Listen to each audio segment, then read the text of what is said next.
"The way you treat a man who can do nothing for you," Morgan said, his deep voice cutting through the silence. "That's the measure of your character." The diner froze. The smirk vanished from Darnell's face as Freeman revealed the janitor's true identity. A civil rights hero who had marched with Dr. King, had his head split open on the Edmund Pettus Bridge, and transformed countless lives as a beloved teacher. Behind the mop was a man who had helped bend the arc of history toward justice, while Darnell had been treating honest work as beneath. Him one conversation, one moment of reckoning, and a life built on false pride began to crumble. Before we jump back in, tell us where you're tuning in from, and if this story touches you, make sure you're subscribed because tomorrow I've saved something extra special for you. The early afternoon sun slanted through the dusty windows of Lisa's diner, casting golden rectangles across the worn linoleum floor. The place had stood on this corner of Greenwood, Mississippi for nearly 40 years, its faded booths and counter stools bearing witness to countless stories, arguments, celebrations, and ordinary Tuesday afternoons just like this one. Outside, the humid Mississippi air hung heavy and still. The town moved at the languorous pace typical of southern communities, where tradition ran as deep as the roots of the ancient oak trees lining Main Street.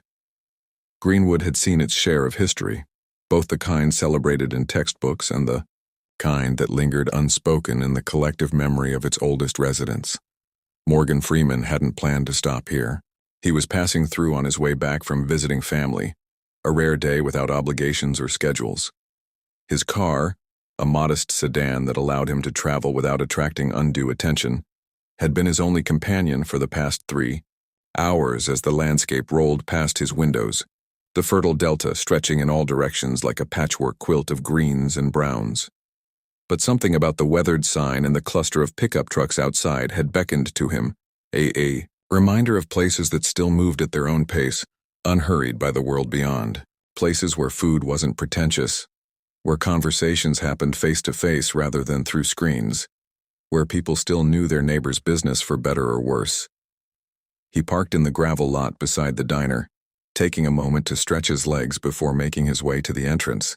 A small bell jingled overhead as he pushed open the door, the sound momentarily cutting through the ambient hum of conversation and the sizzle of the grill.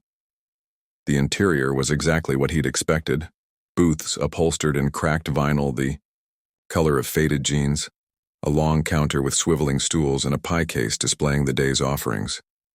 The air smelled of coffee, grease, and something sweet baking in the kitchen. A few heads turned at his entrance, recognition flickering across some faces before polite discretion took over. In small towns like this, celebrities weren't unheard of. Musicians passing through on their way to Memphis or New Orleans, the occasional politician during campaign season. But folks here generally prided themselves on maintaining a respectful distance. Morgan nodded in quiet acknowledgement as he made his way to a corner booth with a good view of the room. Old habits from decades of people watching, the kind that informed his craft, never quite left him, even during private moments like this. He sat in the corner booth, nursing a cup of coffee that Lisa herself had poured with a double take and a warm, respectful nod of recognition. Lisa Carter was a formidable presence, a woman in her 50s with steel-gray hair pulled into a practical bun, laugh lines etched deeply around her eyes, and the efficient movements of someone who had been running her establishment long enough to do it in her sleep. When she'd recognized Morgan, her eyes had widened briefly before her professional demeanor reasserted itself. "Just passing through?" she'd asked, setting down a menu that looked like it had been printed sometime during the Clinton administration. "Yes, ma'am," he'd replied, heading back from visiting family. She'd nodded as if this explanation made perfect sense. "Coffee's fresh. Special today is chicken and dumplings. Made 'em myself this morning." "Sounds perfect," he'd said, and she'd departed with a smile and a promise to bring his order shortly. The coffee was strong enough to stand a spoon in, just how he liked it. Morgan watched the room over the rim of his mug, his eyes taking in the tableau of small-town life. The 2 old-timers playing checkers by the window, their gnarled hands hovering over the board, with the deliberate care of those for whom time had become an abundant resource. The young mother trying to keep her toddler entertained with crayons and a paper placemat, dark circles under her eyes suggesting sleepless nights. The teenage waitress balancing 3 plates up her arm with the practiced skill of someone who'd found her rhythm. And then there was Henry Richardson, Pops, to everyone who knew him. At 78, Henry moved with the deliberate care of a man who had long ago learned there was no prize for rushing. His janitor's uniform hung loosely on his thin frame, but was impeccably clean, the creases sharp enough to cut paper. The name Henry was embroidered in red thread above the breast pocket, the lettering faded from years of washing. Despite his age, Henry stood tall, his back straight as a plumb line. His hair was a close-cropped cap of silver, and his dark skin bore the fine lines of a life lived primarily outdoors. He worked methodically, wiping down each empty table with circular motions, straightening salt and pepper shakers with mathematical precision, ensuring the napkin dispensers were adequately filled.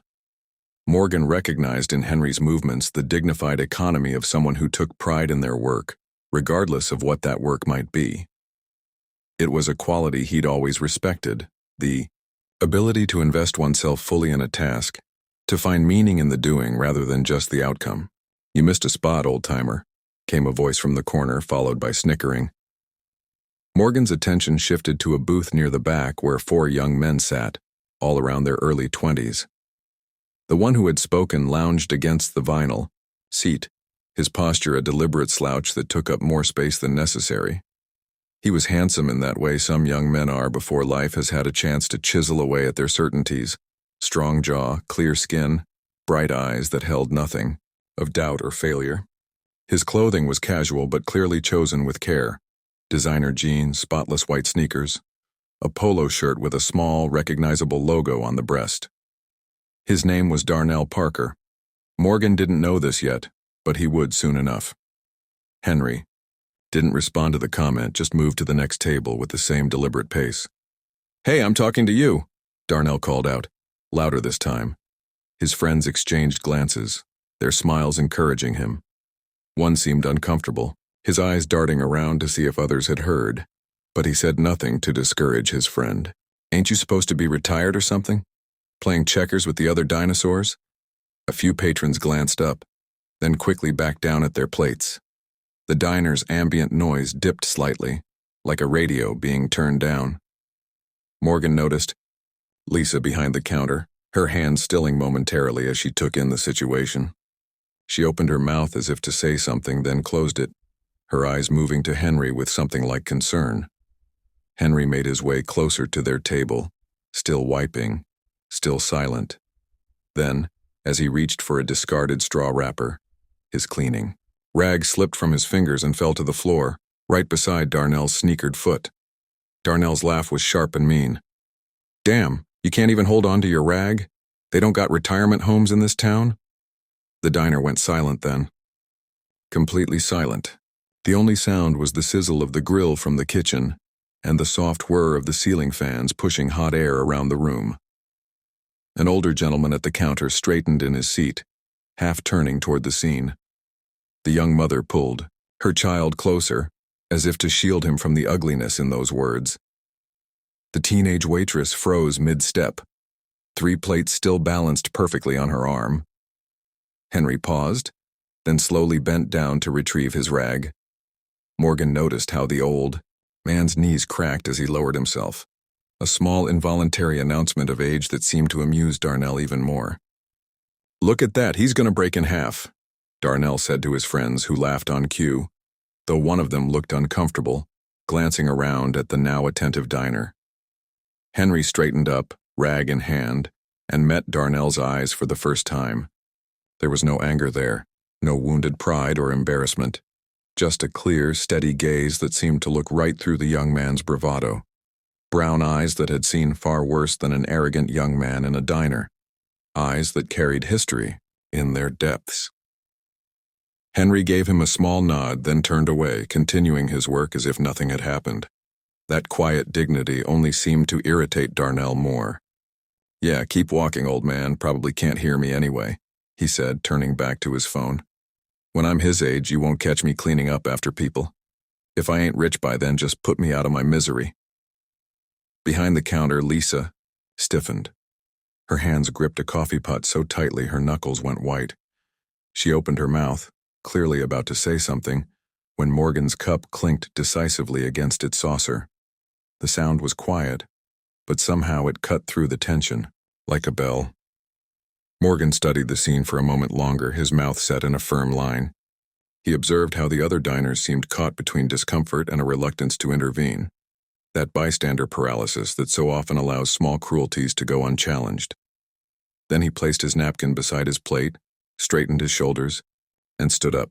Some choices required deliberation. Others arrived fully formed, impossible to ignore. For Morgan, this was the latter, a moment where remaining silent was not an option. Not when he could see the quiet pain beneath Henry's composed exterior. Not when he recognized in Darnell the dangerous combination of youth, insecurity, and an audience. It wasn't just about this moment or these two individuals. It was about something larger, the slow erosion of respect across generations, the casual cruelty that went unchecked, the assumptions made about a person's worth based on their occupation or their age. Morgan's chair scraped against the floor as he pushed it back. Every head in the diner turned toward him, some with recognition dawning in their eyes, others simply drawn by his purposeful movement. He straightened his blue button-down shirt and began walking toward Darnell's table, his steps unhurried but determined. Henry had moved on to wiping down the counter, his back to the scene, but Morgan could see the slight stiffness in the old man's shoulders, the only indication that the words had landed. Morgan had no script prepared for this moment. No lines to deliver or role to play. Just a conviction that some lessons needed to be taught, and sometimes the teacher appeared when the student was ready, whether that student wanted the lesson or not. Morgan's path to Darnell's table felt longer than the few steps it actually took. Conversations died mid-sentence as he passed, recognition flickering in people's eyes. Not that it mattered who he was right now.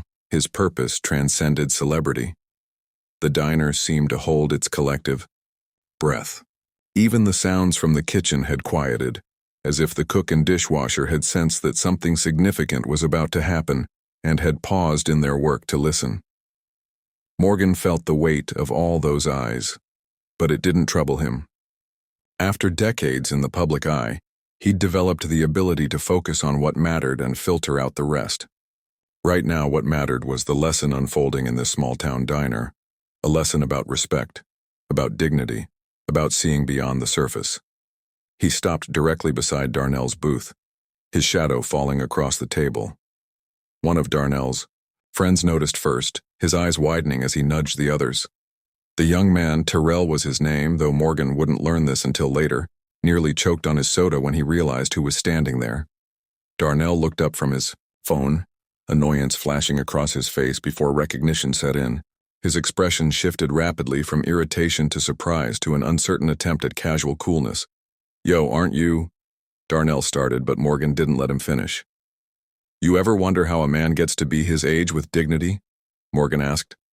His voice low but clear, the familiar rich timbre carrying effortlessly through the silent diner. "Or did you just wake up today deciding you know everything?" The question hung in the air, direct but not aggressive. It was the kind of question that created space for reflection rather than defensiveness, at least for those wise enough to recognize the opportunity.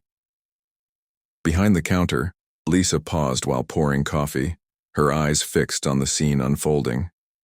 She'd seen plenty of confrontations in her diner over the years, but there was something different about this one. No raised voices, no threats, just the weight of words spoken with quiet authority. The overhead fans continued their lazy revolutions, pushing the scent of coffee and fried onions through the still air. Outside, a truck rumbled past on the street, the sound momentarily drawing attention to how quiet the diner had become. Darnell's friends shifted in their seats, suddenly finding their food fascinating. Marcus, the one who had laughed the loudest at Darnell's mockery, now seemed intensely interested in the pattern of the tabletop. Jamal, who had shown discomfort from the beginning, stared into his glass of iced tea as if it contained answers to questions he hadn't thought to ask. Terrell kept glancing between Darnell and Morgan, waiting to see how his friend would respond. Darnell attempted a laugh, but it came out hollow. a poor imitation of his earlier confidence. "Man, I was just joking around," he said, trying to maintain his swagger. "It's not that serious." Morgan's expression didn't change. "Disrespect is always serious," he replied, placing both hands flat on the table and leaning in slightly. "And that's what it was, wasn't it? Not a joke." The directness of the statement left no room for evasion. This wasn't an accusation to be denied, it was a truth to be acknowledged. Darnell's smile faltered. He glanced toward his friends for support, but they were suddenly occupied with their phones or the view outside the window. The solidarity that had emboldened him moments earlier had evaporated in the face of Morgan.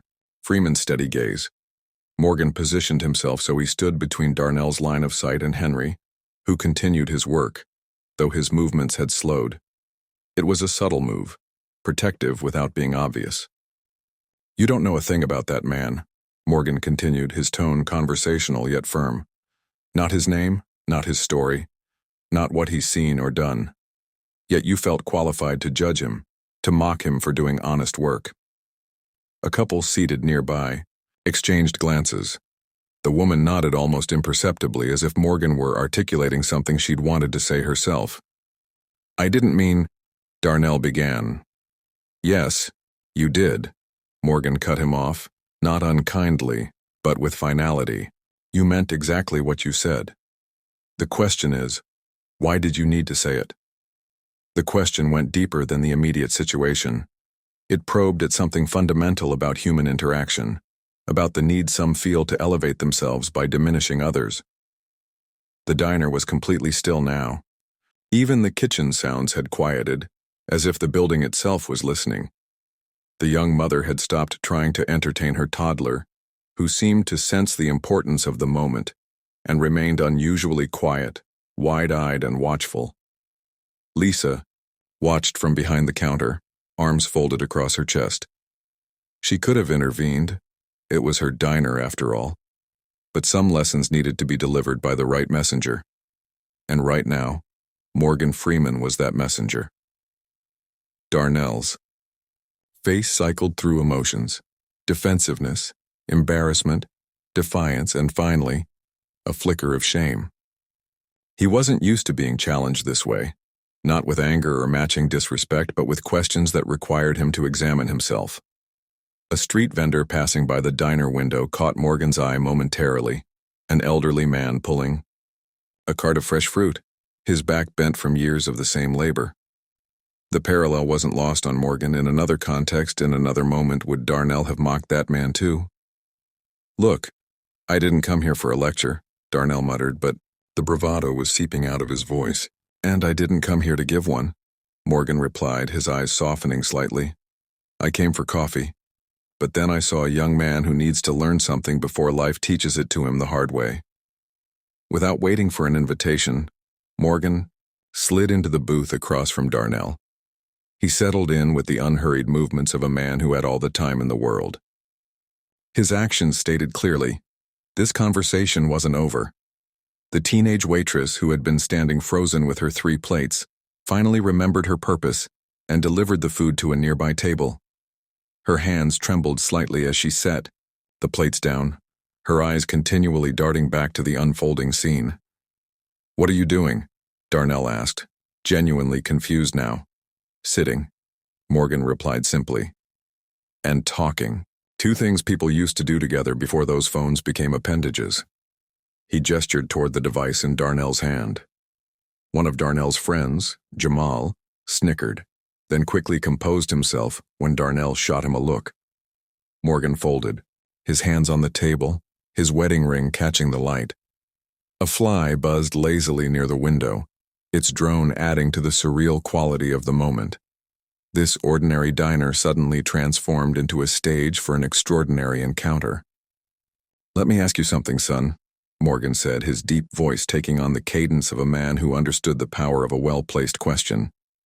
"What do you think makes a man successful?" The question seemed to catch Darnell off guard.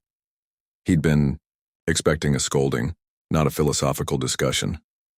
"I don't know," he said with a shrug, trying to appear nonchalant despite the intensity of the moment.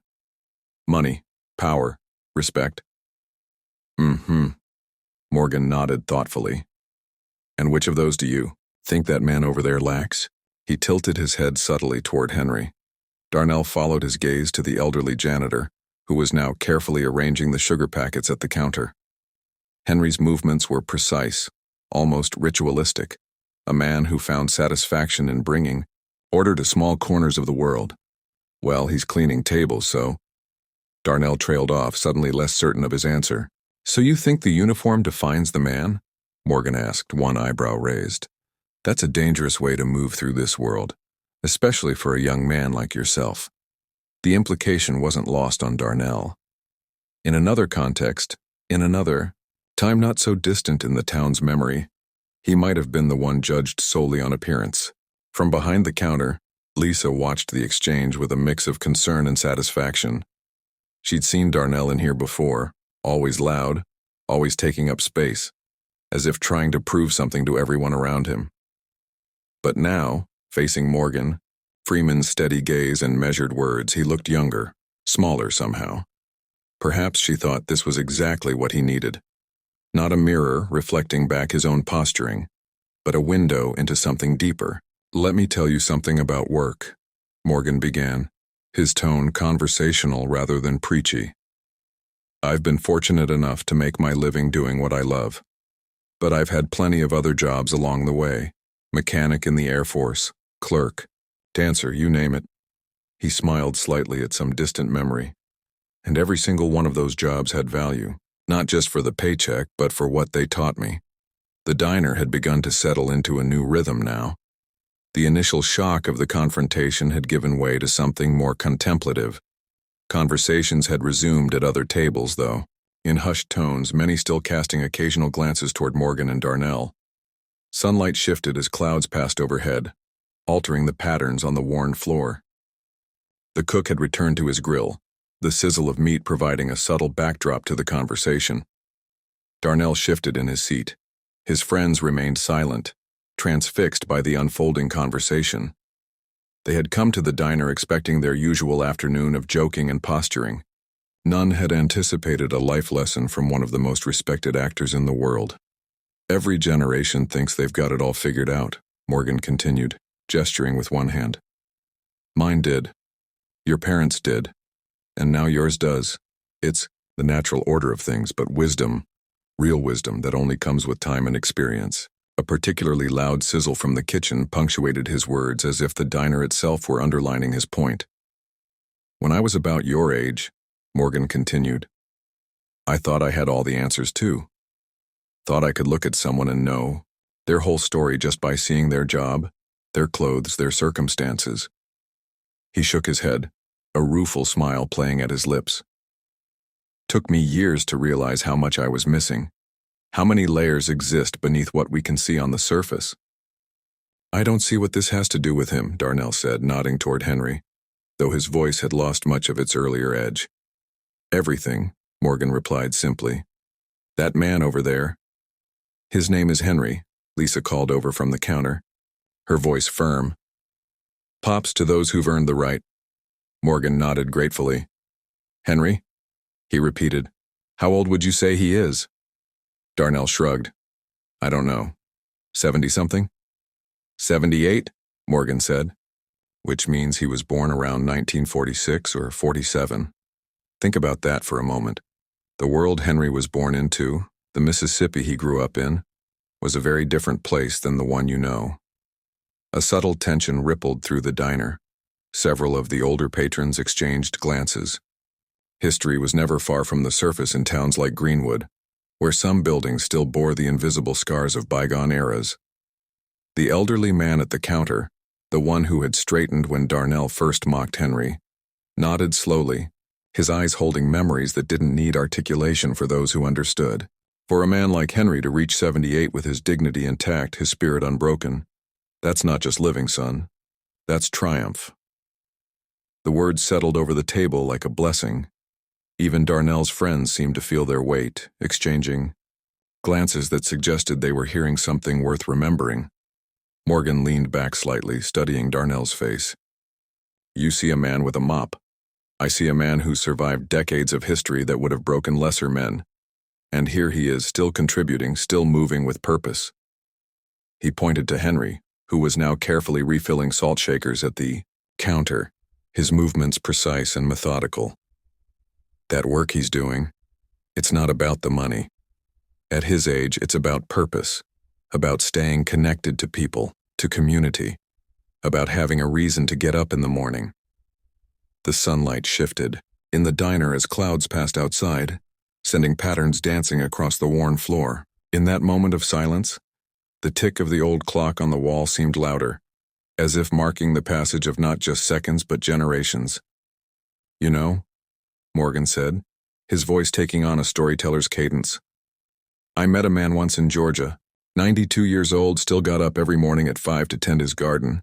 His family tried to get him to stop, said he'd earned his rest, said they'd hire someone to do it for him." He paused, taking a sip of the fresh coffee Lisa had quietly brought over during the conversation. "You know what he told them?" He said, "The day I stop working is the day I stop living." Week after he finally retired, at his family's insistence, he passed in his sleep. His daughter told me she found him with dirt still under his fingernails. "Been gardening anyway, just out of their sight." Darnell's eyes flickered toward Henry, then back to Morgan. "You think success is all about what you accumulate?" Morgan continued. "How big your house is, what car you drive, how much respect you command. And those things are nice, don't get me wrong." A small smile played at the corners of his mouth. "But a man's worth isn't measured by what he has. It's measured by what he gives." The words seemed to hang in the air, simple, yet profound. Darnell fidgeted with his phone, turning it over and over in his hands. His earlier bravado was faltering, but pride kept him from yielding completely. "Man, what's he even doing here, though?" "For real?" Darnell finally said, a last attempt at defiance. "What's he got to show for all his years? A mop?" The words hung in the air like a challenge. Morgan opened his mouth to respond, but before he could, a loud clatter came from behind the counter. Lisa had set down a coffee pot with enough force to make the nearby plates jump. Her face was flushed, her patience clearly at an end. "That's enough," she said, coming around the counter with quick, determined steps.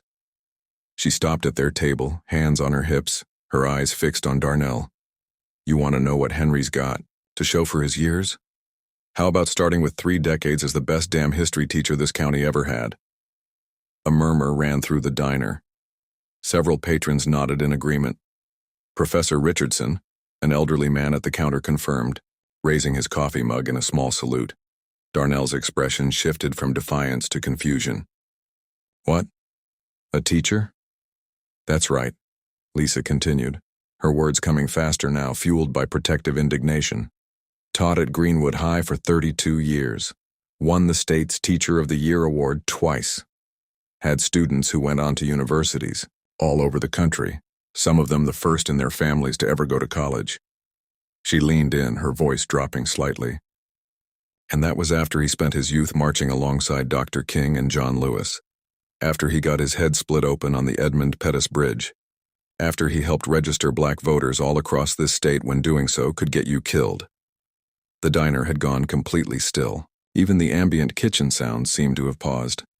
A middle-aged woman at a nearby table nodded. "My mother was one of those voters," she said quietly. "Said she wouldn't have made it to the registration office if it weren't for young men like Henry escorting her through those white neighborhoods." Morgan watched Darnell carefully, seeing the young man's worldview visibly shifting behind his eyes.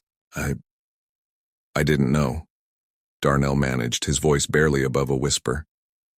"No, you didn't," Lisa agreed, her tone softening slightly. "Because you didn't ask. You just assumed." She straightened up, smoothing her apron. "Henry took this job after the school system cut his pension. Said he needed to keep busy, keep his mind sharp. Said idleness was the enemy of purpose." Her voice cracked slightly. "Man's forgotten more history than most of us will ever know, and he cleans tables here not because he has to, but because service is in his blood." From across the diner, Henry glanced over, having heard his name mentioned several times. His face remained impassive, but there was a flicker of something in his eyes. Not embarrassment or pride, but a quiet acknowledgement. Lisa returned to the counter, leaving a profound silence in her wake. Morgan didn't immediately fill it. Some lessons were best absorbed in quiet reflection. The three other young men at the table had completely abandoned any pretense of not listening. One of them let out a low whistle. "Damn, D," he murmured to Darnell. "You really stepped in at this time." Darnell didn't respond.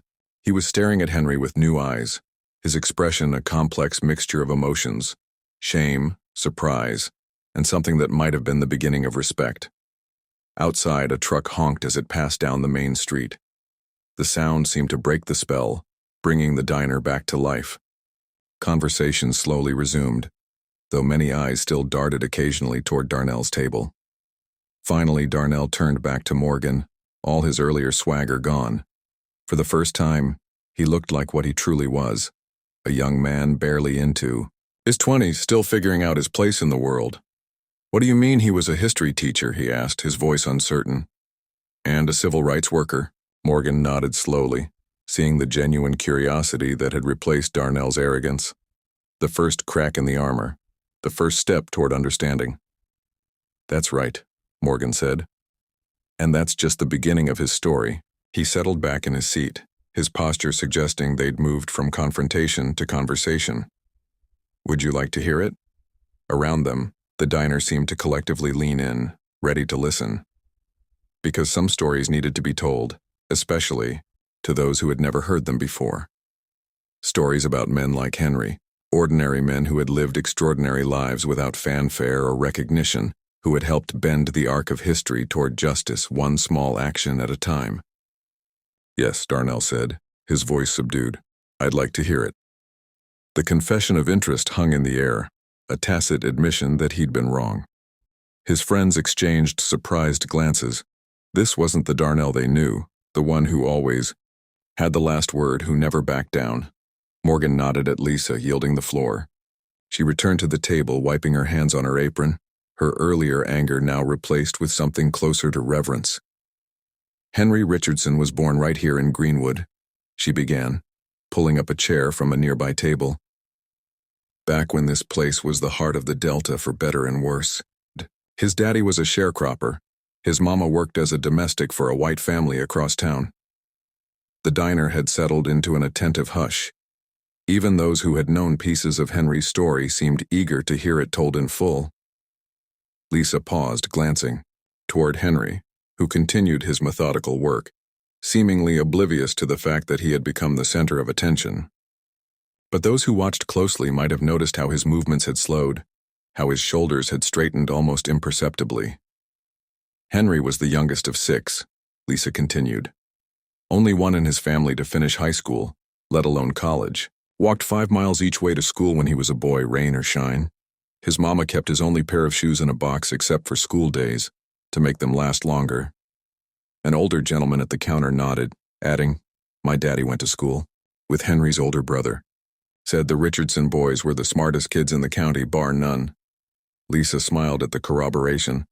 By the time Henry was 16, he was already teaching other kids in the neighborhood how to read.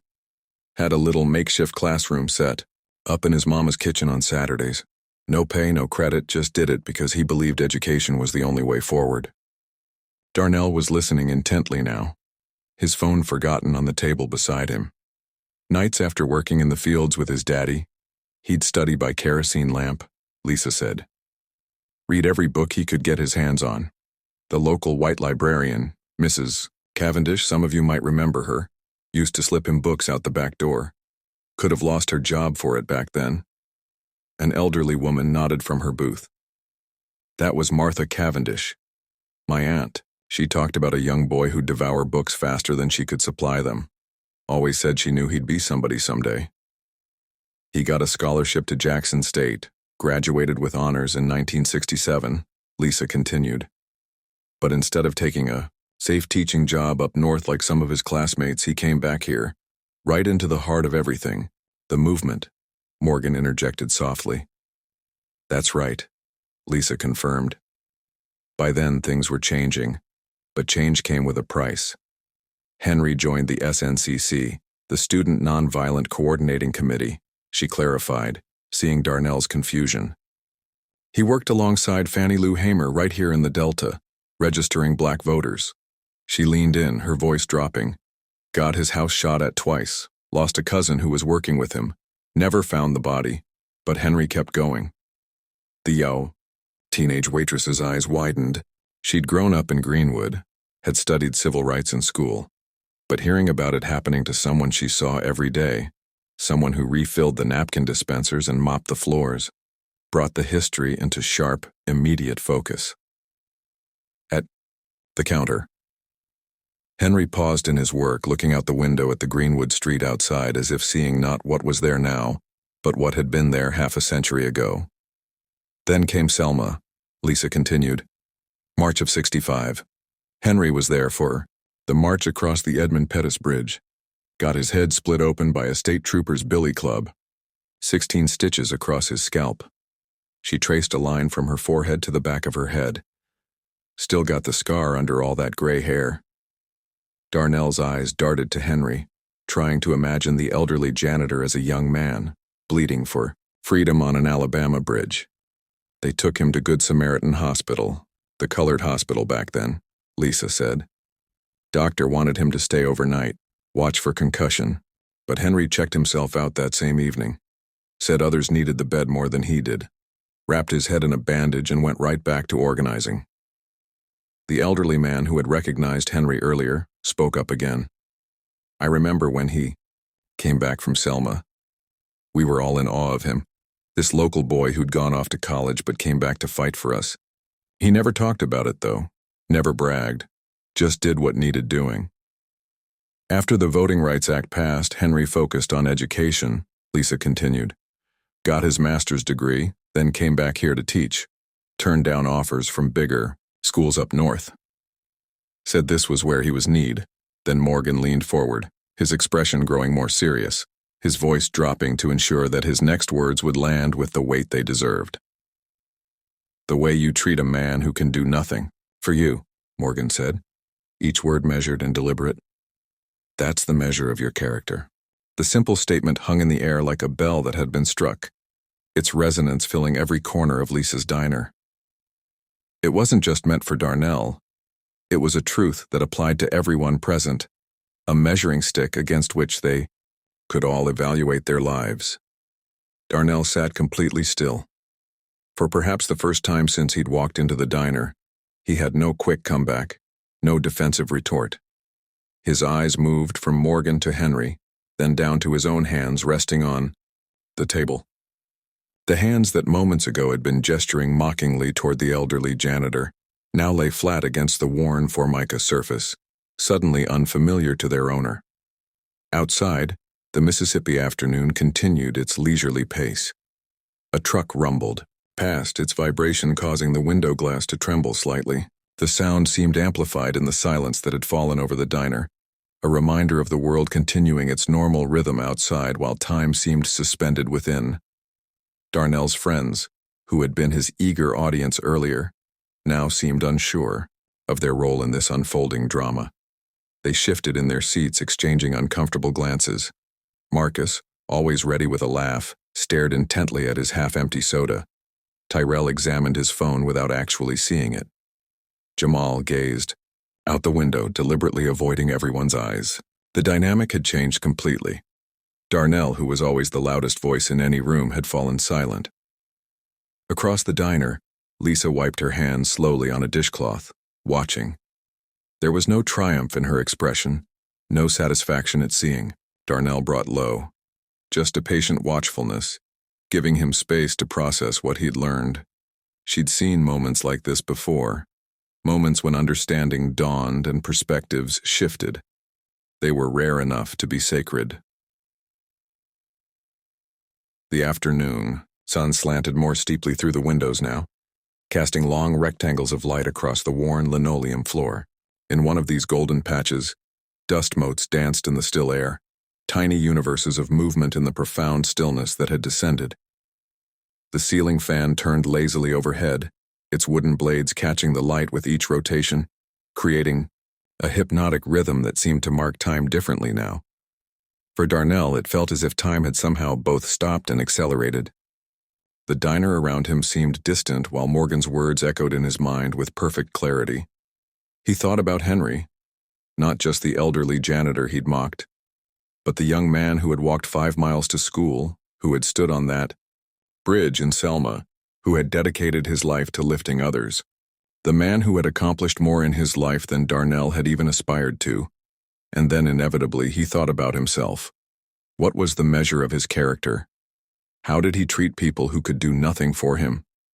The questions seemed to burrow into him, past his carefully constructed image, past the bravado and the posturing, down to something more fundamental, the core values he'd been taught but had somehow forgotten along the way.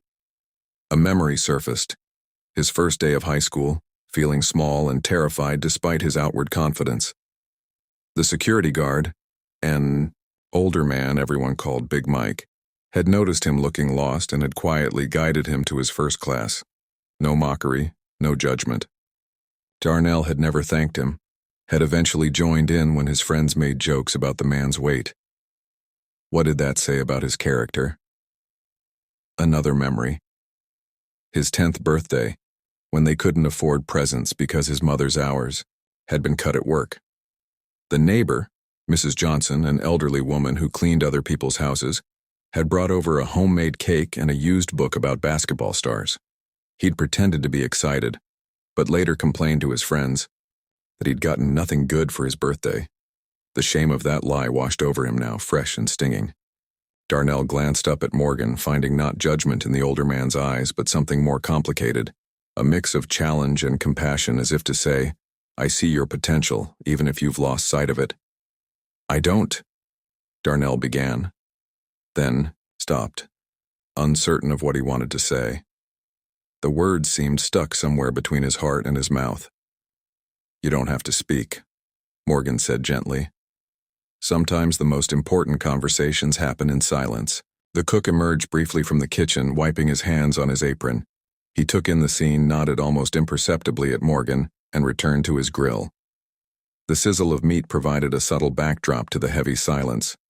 One of Darnell's friends, Tyrell, the quietest of the group, finally broke the silence. My grandma used to say something like that, he offered tentatively, about how you can tell everything about a person by how they treat waiters and janitors. Darnell looked at his friend in surprise. Tyrell had never mentioned his grandmother. Before, had never offered personal wisdom of any kind.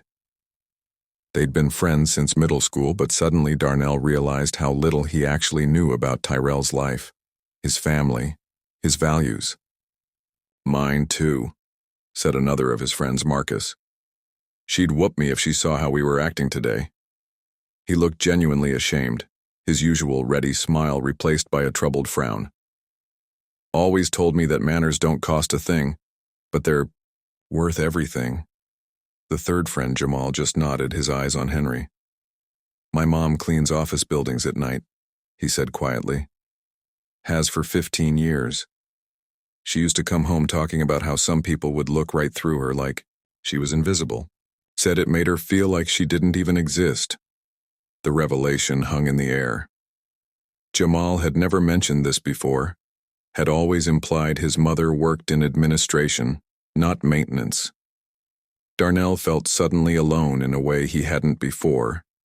Not because his friends had abandoned him, but because he realized how little they actually knew each other beyond the surface. What other stories were they carrying? What other wisdom had they inherited but never shared because it didn't fit with the image they were trying to project? A ceiling fan turned lazily overhead, its wooden blades catching the late afternoon light. The rhythmic creak of its rotation seemed to mark time differently now, each cycle carrying the weight of reflection rather than just passing seconds. I was raised better than this, Darnell admitted, his voice barely above a whisper. The confession seemed to cost him something, a piece of the armor he'd built around himself. My mama would be so disappointed. Morgan nodded, acknowledging the courage it took to admit that. We all fall short of our better selves sometimes, he said. The question is what we do after we realize it. An older woman who had been quietly eating her lunch spoke up unexpectedly. Henry taught my boy Trevor back in the 90s, she said. Trevor was always in trouble.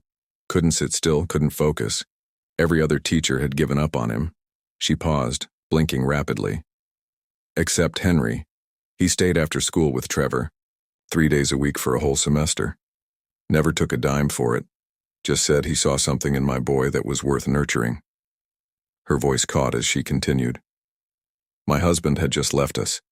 I was working 2 jobs, couldn't afford tutoring or special programs. Henry was the only one who saw past Trevor's behavior to what was causing it.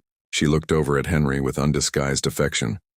Trevor's a history professor now, at Howard University. She smiled, a mother's pride shining through. Still calls Henry every Christmas to thank him. The story settled over the diner like a blessing. That's who he is, Lisa said simply. That's who he's always been. A gray-haired man sitting at the counter swiveled around on his stool. I was in Henry's first class, he said, his deep voice carrying across the diner. 1969. I was 16, angry at the world. My daddy had just died in Vietnam and I was ready to burn everything down. He cleared his throat, emotion making his voice rough. First day of class, Henry asked us what we thought history was for. We all gave the usual answers. To learn about the past, to understand how we got here. But Henry, he shook his head at all of that. The man smiled at the memory. He said, history isn't just about looking backward, it's about understanding where you stand in the stream of time. It's about recognizing that you're part of something larger than yourself. That changed everything for me, the man continued. Made me see that my anger, my pain, it was connected to something bigger. Made me want to understand instead of just react. Made me see that I had a responsibility to those who came before me and those who would come after. His hands, calloused from decades of work, rested on his knees as he spoke. I'm a high school principal now, been at it 30 years, and I start every school year with that same question to my teachers. What is education for? It's Henry's voice I hear in my head when I ask it. He taught my daughter back in '87, added another patron, a woman in her 60s with silver hair pulled into a neat bun.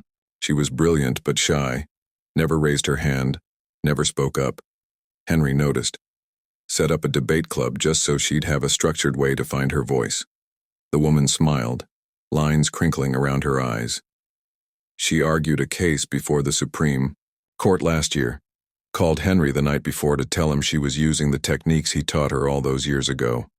A waitress in her 30s who had been silently serving food throughout the conversation added her own story. My mama cleaned houses with Mrs. Richardson, Henry's wife, when I was little. She got sick one winter, real bad pneumonia. Couldn't work for nearly a month. She stopped, wiping at her eyes with the back of her hand. The Richardsons paid our rent that month. Brought groceries every week. Never asked for a thing in return. When Mama tried to pay them back later, Henry just said, "Pass it on when you can." That's all. Telling and preparing this story took us a lot of time, so if you are enjoying it, subscribe to our channel. It means a lot to us. Now back to the story. The waitress glanced at Henry, her expression soft with memory. So that's what we do in our family now. Every Christmas we find somebody who needs help and we give what we can. Been doing it for 20 years. That's Henry's legacy too, though he probably doesn't even remember what he did for us. A young man who had been sitting alone by the window spoke up. I never had Professor Richardson as a teacher, he said, but my grandfather did. Grandpa was one of the first black students at the integrated high school. Said he was scared every single day until he walked into Henry's classroom. Said it was the one place he felt like a person, not a symbol or a problem. The young man, barely older than Darnell, looked over at Henry with reverence. My grandpa told me that story every time I complained about school. Said I should be grateful for every class, every book, every chance to learn, because people fought and bled for me to have those opportunities.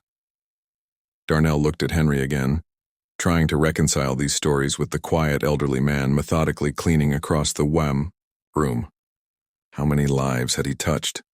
How many ripples had spread out from his actions over the decades?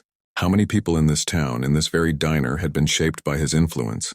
And what had Darnell done in his 22 years except take up space and make noise?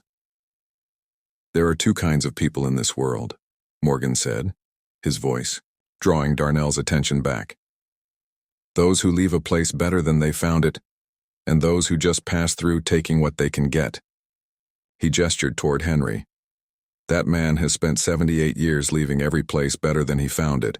Every classroom, every protest, every life he's touched, including this diner right now. Darnell swallowed hard, fighting an unexpected tightness in his throat. And the thing about living that way, Morgan continued, is that it requires no audience, no applause, no social media validation. It's a choice you make when no one's looking, when there's nothing to gain except the knowledge that you did what was right. The words seemed to hang in the air, illuminated by the slanting sunlight that filled the diner with its golden afternoon glow. A memory surfaced in Darnell's mind. His mother coming home after a 16-hour workday, her hands raw from cleaning, chemicals, her back aching. How she'd still find the energy to help him with his homework. How she'd always made sure he had clean clothes, good food, everything he needed to succeed. How she'd sit at the kitchen table long after he'd gone to bed, going through coupons and bills, making miracles happen with numbers that never quite added up to enough. And how, as he got older, he'd started walking ahead of her in public, pretending not to know her when she was in her cleaner's uniform. How he'd invented stories about his family for his friends, implying they had more money, more status than they actually did. How he'd been embarrassed by her worn hands and practical shoes, rather than seeing them as badges of honor. Evidence of her love, her sacrifice, her commitment to his future. Shame washed over him, hot and painful. My mama, he started, then had to stop, overwhelmed by emotion. He took a deep breath and tried again. My mama works 2 jobs. Has since I was 8 after my dad left. Cleaning houses during the day, office buildings at night. His friends looked at him in shock. Darnell had always implied his mother had a professional job, had always acted like his family was better off than they were. She never complained, Darnell continued, his voice growing stronger as he spoke his truth. Never acted like any work was beneath her. Used to tell me that honest work was honorable work no matter what it was. He looked down at the table, studying a small chip in its surface. But as I got older, I got embarrassed, started being ashamed of what she did, started acting like we had more than we did, started looking down on people who did the same work she did. A sparrow landed on the windowsill outside, its small form silhouetted against the late afternoon light. It cocked its head, as if listening to Darnell's confession, before taking flight again. Every nice thing I have, Darnell said, his voice thick with emotion. Every opportunity, every chance, it all came from her labor. From work I've been acting like was beneath me. From work I just disrespected in Henry. The confession hung in the air, raw and revelatory. His friends stayed silent, processing this new understanding of their friend. And now I'm sitting here, Darnell said, looking up at Morgan, doing the exact same thing to someone else, judging a man for honest work, making him feel less than. His voice cracked with emotion. What does that say about me? Morgan didn't rush to comfort him or to absolve him of responsibility. Instead, he let the question hang there, respecting Darnell enough to let him sit with his own uncomfortable truth. Lisa moved from behind the counter, coming to stand a few feet from their table. It says you're young, she said, not unkindly. It says you got caught up in caring about the wrong things. We all do that sometimes. An older man nodded in agreement. Took me till I was 40 to figure out half of what this young man's wrestling with right now, he said. And I had to lose everything first. But Darnell wasn't looking for easy absolution. That doesn't make it right, he said firmly. My mama raised me better than this. Yes, she did, Morgan agreed quietly. And that recognition, that's where growth begins. From across the diner came the sound of a bucket being dragged across the floor. Henry had finished with the counter and display cases and was preparing to mop. He worked with methodical care, mixing the cleaning solution, wringing out the mop with practiced hands. Look at him, Morgan said, his voice low enough that only those at their table could hear. Almost 80 years old.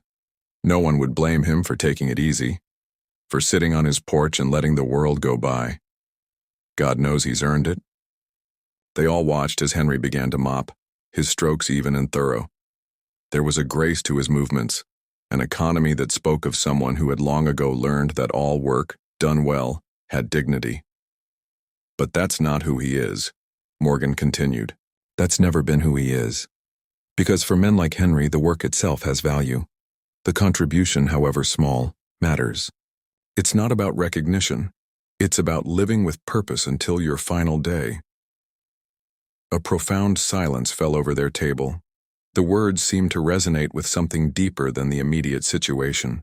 Something about purpose, about living a life of meaning rather than just accumulation. I want to be like that, Tyrell said suddenly, surprising everyone.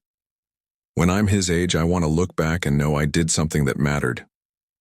Me too, Marcus agreed quietly. Jamal, who had been silent throughout, finally spoke. My uncle fought for civil rights, he said. Got arrested in Birmingham in '63, never talks about it. I always wondered why. He looked toward Henry with new understanding. I think maybe I get it now. It wasn't about him. It was about something bigger. The afternoon light had shifted again, taking on the golden quality unique to late day. Outside, shadows stretched across the street, while inside, the diner seemed suspended in amber.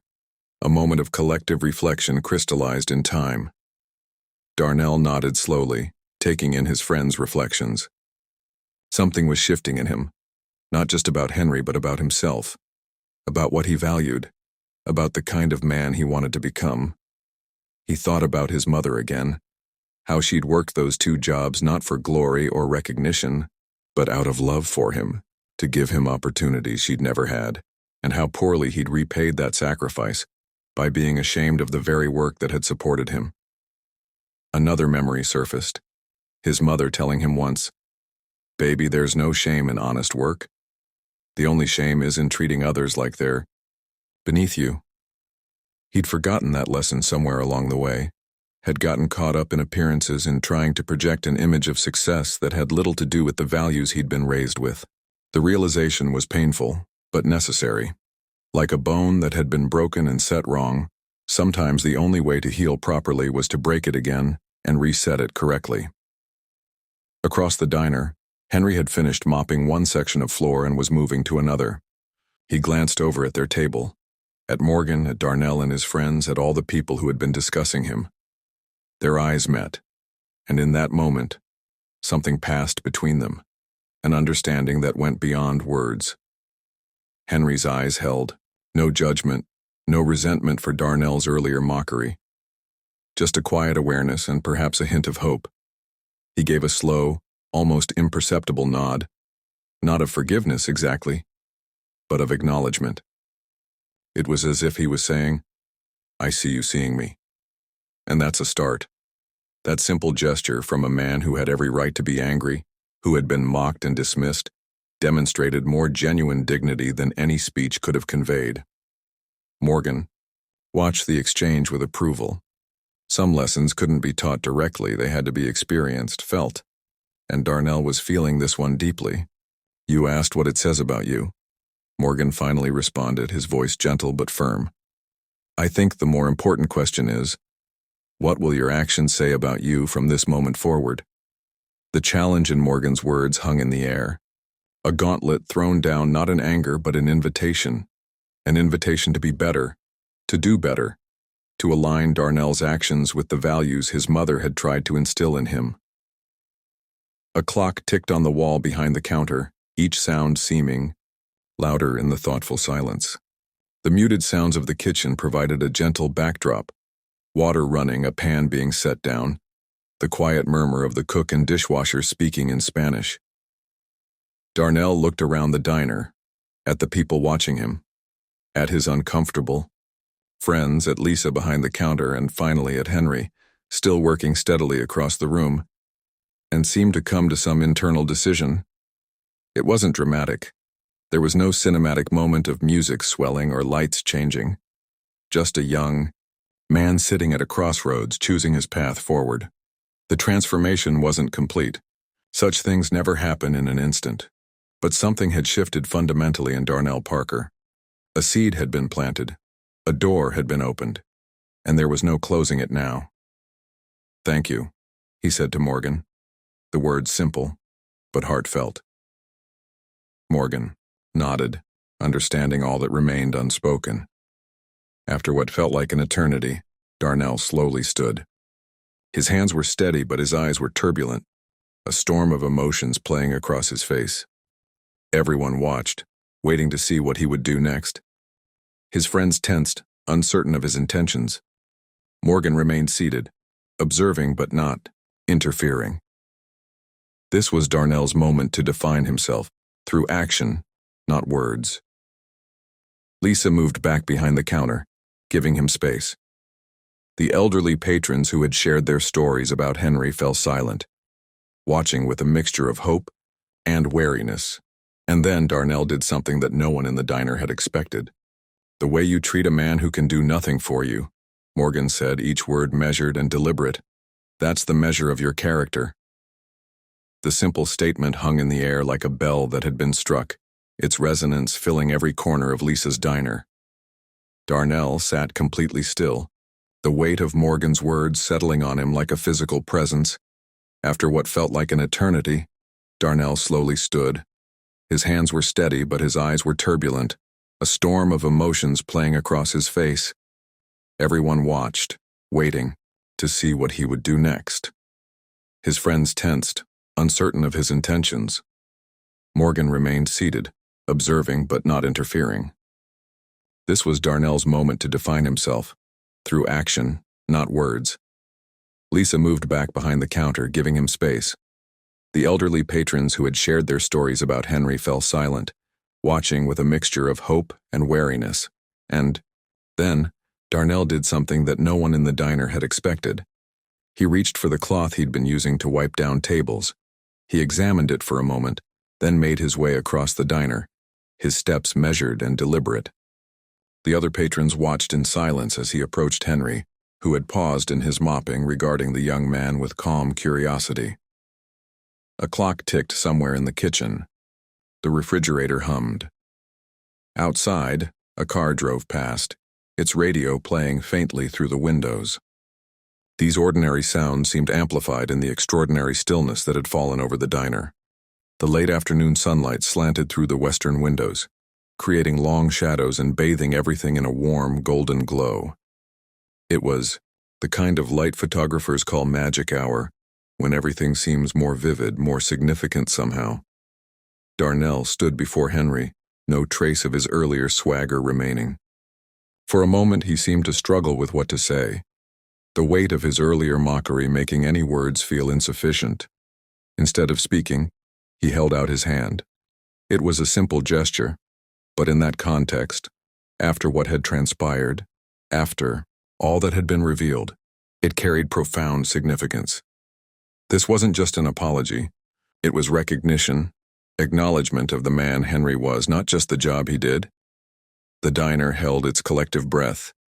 Henry studied Darnell's face for a long moment, his eyes wise and discerning. The wisdom of his 78 years was evident in that gaze, a lifetime of evaluating sincere repentance against empty gestures. Then, without hesitation, he set aside his mop and extended his own hand. Their handshake was brief but firm, Henry's grip still strong despite his age.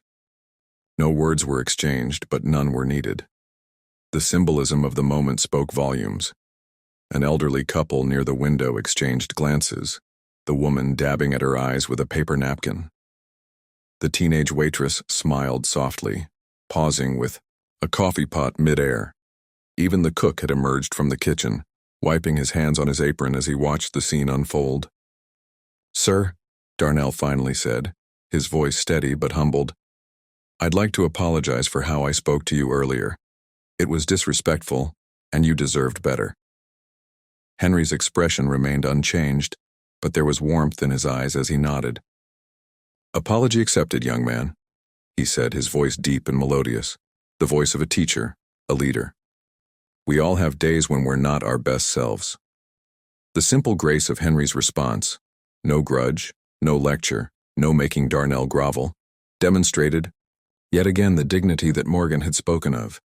"My name is Darnell," he said, offering this personal detail as another small gesture of respect. "Pleased to meet you properly, Darnell," Henry replied, the formality of his speech a reminder of an earlier generation's courtesies. Henry Richardson.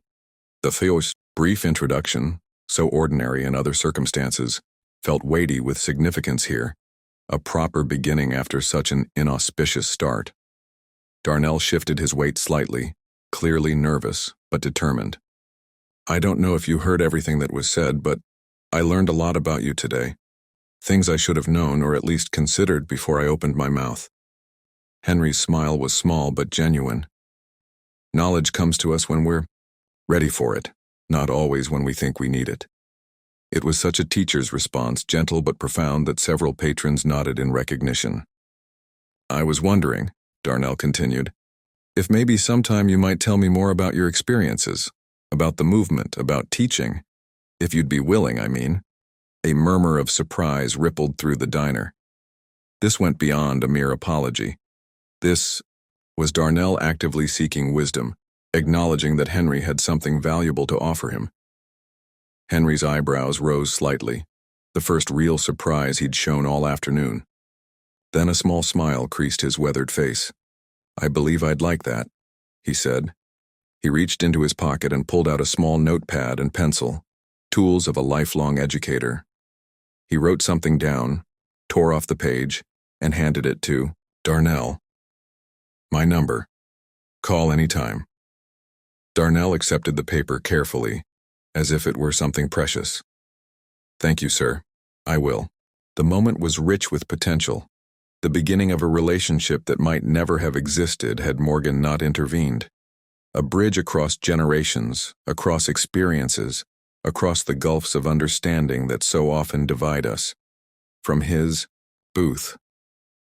Morgan watched the exchange with quiet satisfaction. The lesson had been received, not just heard, but truly understood. Lisa, who had been watching from behind the counter, wiped at her eyes quickly when she thought no one was looking.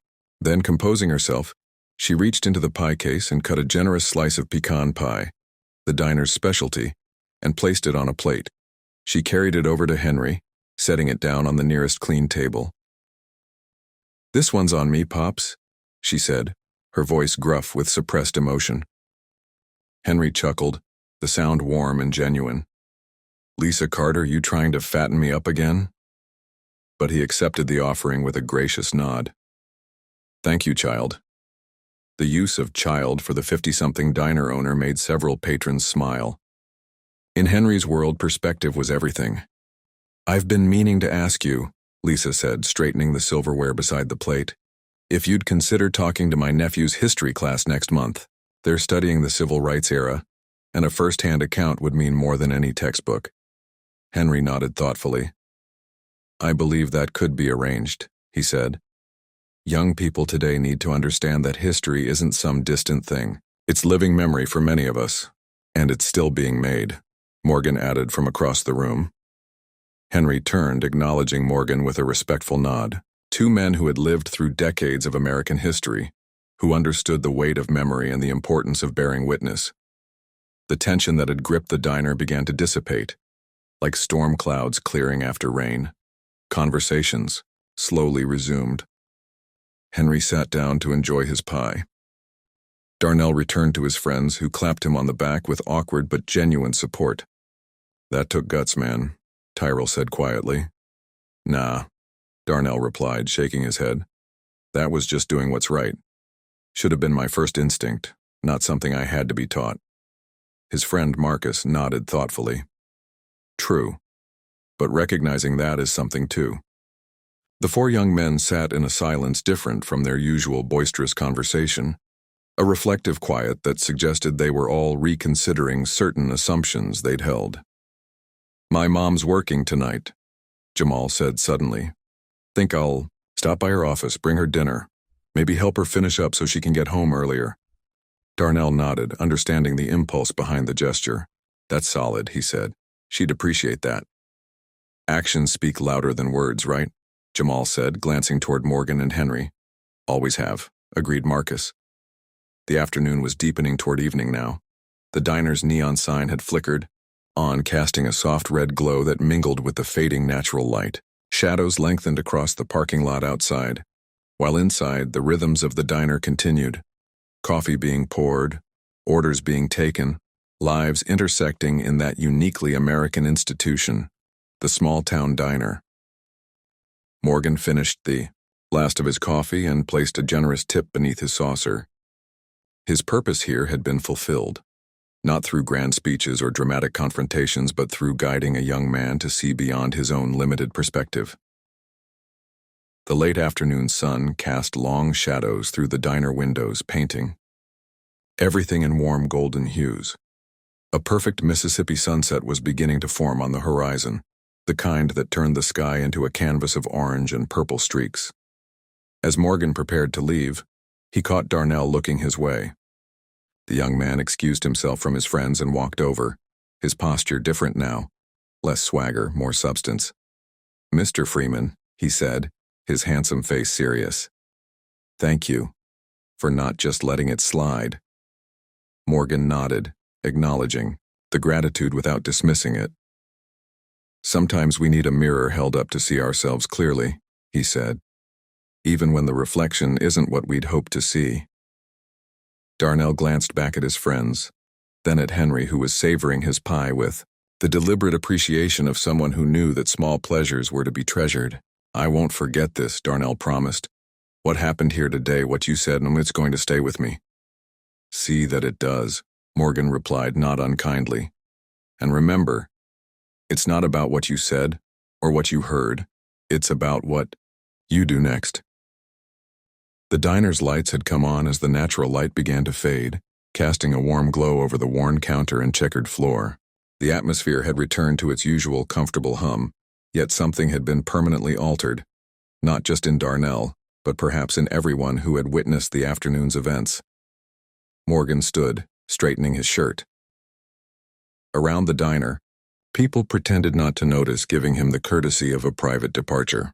Only Lisa caught his eye from behind the counter, offering a small nod of thanks. "I called my mom," Darnell said suddenly, holding up his phone. "Told her I'd pick her up from work tonight. First time I've done that in..." He paused, calculating. "Almost 2 years." Morgan smiled, recognizing the significance of this small act. "That's a good start," he said. "It's just a ride," Darnell said, shrugging. But his eyes told a different story, one of recognition, of a young man beginning to understand the real meaning of respect. "No," Morgan corrected gently. "It's a choice. The first of many you'll make that will determine who you become." The elderly couple who had been sitting by the window approached on their way out, the man leaning heavily on a wooden cane. They paused near Morgan, the woman reaching out to touch his arm lightly. "That needed saying," she said simply. "Been a while since someone spoke that kind of truth around here." Her husband nodded in agreement. "Reckon if more folks had conversations like this, the world might be in better shape." He adjusted his grip on his cane, the arthritis in his knuckles evident. "Appreciate you taking the time, sir." Morgan inclined his head in acknowledgement, touched by the simple gratitude. These were the moments that mattered most. The quiet recognitions of shared humanity, the small connections made in unexpected places. He paused by Darnell one last time. "Respect isn't about what you have," he said quietly. "It's about what you give." With those words, he headed for the door. But before he reached it, Henry's voice called out from his table, "Mr. Freeman." Morgan turned. Henry had risen to his feet, standing tall despite his age. The evening light from the window haloed his silver hair, lending him an almost otherworldly dignity. "Thank you for your words today," he said simply. They needed to be spoken. The two men regarded each other across the diner, both having lived through decades of America's complex history, both understanding the significance of moments like these, when wisdom was passed from one generation to the next. "There's a saying I've always appreciated," Henry continued. "When an elder dies, it's as if a library burns to the ground. But perhaps the greatest tragedy isn't when elders pass on. It's when their wisdom dies unheard because no one thought to listen. Morgan gave a small, respectful bow of his head. The pleasure was mine, Professor Richardson. A car passed outside, its headlights briefly illuminating the interior of the diner, catching the dust motes that danced in the air. An ordinary moment made somehow significant by all that had transpired. "Will you be staying in town long?" Henry asked. Morgan shook his head. "Just passing through. Had some family business in Memphis, heading back to the coast now." "Well, should you pass through again," Henry said, "the conversation would be welcome. I suspect we have stories to exchange." "I'd like that," Morgan replied, and meant it. With that, he pushed open the door and stepped out into the Mississippi evening. The sun was lower now, painting the street in hues of gold and amber. He stood for a moment, breathing in the warm air, feeling the weight of history and hope that hung over this small town. A breeze stirred the leaves of the ancient oak trees that lined Main Street. From somewhere down the block came the sound of children laughing, their voices carrying on the evening air. Life continuing its eternal cycle, youth becoming age, ignorance giving way to wisdom, if only we were willing to learn. Inside the diner, the scene continued to unfold. Henry finished his pie with unhurried appreciation, savoring each bite as if it contained more than just pecans and sugar, as if it held the sweetness of community, of connection, of being seen for who he truly was, rather than just what he did. When he was done, he carefully wiped his mouth with a napkin, smoothed it out, and folded it neatly beside his empty plate. Small habits of order that reflected his approach to life. He retrieved his mop and returned to his work, the rhythm of his movements both practical and meditative. Darnell watched him for a moment, then turned to his friends. "You guys can head out if you want. I think I'm going to stay and help finish up here." His friends exchanged surprised glances. "For real?" Marcus asked. "Yeah," Darnell said. "Feel like it's the least I can do." Tyrell nodded, understanding. "Want us to stay too?" Darnell thought about it, then shook his head. "Nah, it's cool. I'll catch up with y'all tomorrow." The other young men rose, leaving money on the table for their food. As they headed for the door, Jamal paused. "Hey, D," he said quietly. "I've never told anyone about my mom's job before. Thanks for making it easier." Darnell nodded, a moment of understanding, passing between them. "We'll talk more tomorrow," he promised. After his friends left, Darnell approached Lisa at the counter. "Ma'am," he said, the politeness in his tone genuine now rather than performative. "Would it be okay if I helped out a bit? Not trying to get in the way or anything." Lisa studied him, her eyes sharp but not unkind. "You ever bust tables before?" "No, ma'am." "Well, there's a first time for everything," she said, reaching beneath the counter and pulling out a clean apron. "Tie this on. I'll show you what to do." For the next hour, as the dinner crowd began to filter in, Darnell worked alongside Henry. He cleared tables, wiped them down, sorted silverware, and refilled salt shakers. The work was simple, but satisfying in a way he'd never expected. Each clean table a small accomplishment, each thank you from a customer a moment of connection. Henry offered quiet guidance when needed, showing him how to stack dishes efficiently, how to mix the cleaning solution to the right strength, how to check napkin dispensers to make sure they were feeding properly. "You've got a good eye for detail," Henry commented at one point, watching, as Darnell carefully aligned the condiment bottles on a freshly wiped table. "My mama," Darnell admitted. "She's always saying the details matter. That doing something right means doing the small things right too." Henry nodded. "Your mother sounds like a wise woman." "She is," Darnell agreed. "I just haven't been wise enough to listen." As they worked side by side, conversation flowed more easily. Henry didn't pry, but he answered Darnell's tentative questions about his teaching days, about what motivated him to return to Mississippi after college when he could have built a safer life elsewhere. "This is home," Henry said simply. "And you don't abandon home just because the journey is difficult. You stay and you work to make it better, day by day, year by year." Darnell thought about that as he collected dirty dishes from a recently vacated booth. He thought about his neighborhood, about how quick he and his friends were to criticize it, to talk about getting out as soon as they could. He'd never considered the courage it took to stay, to commit to a place and its people for the long haul. Did you ever think about leaving? Darnell asked, carrying a tub of dishes to the kitchen. After all the bad stuff happened? Henry considered the question as he wiped down a recently vacated table.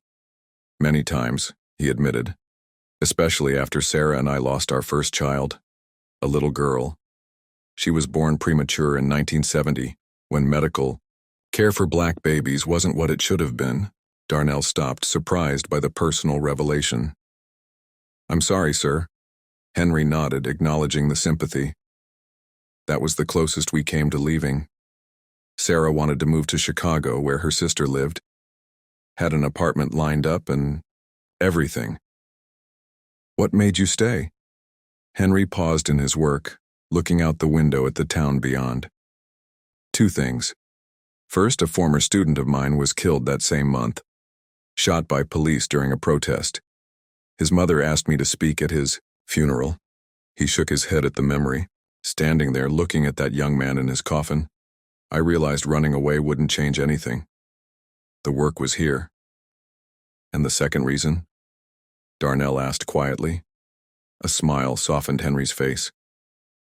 "My wife. She was the strongest person I ever knew. The night after the funeral, she tore up the Chicago apartment listing and said, 'Henry Richardson, we're not going anywhere. This town needs us more than Chicago does.' And that was that. They continued working, the rhythm of their movements, creating a strange harmony. The elderly janitor and the young man who hours before had mocked him, now engaged in shared purpose. Lisa watched from behind the counter, a small smile playing at her lips. She'd seen a lot in her 30 years of running the diner. Arguments, reconciliations, celebrations, mourning. But this transformation was something special. As the dinner rush picked up, Henry showed Darnell how to refill the ice bins, how to stock the condiment station, how to tell when a coffee filter needed changing. "Why did you become a teacher?" Darnell asked during a brief lull. Henry's answer came without hesitation. "Because someone taught me." The simplicity of the response made Darnell pause. "That's it?" "That's everything," Henry replied. "When I was 11 years old, a man named Mr. Jenkins, white man, ran the hardware store, caught me trying to steal a pocket knife." He smiled slightly at the memory.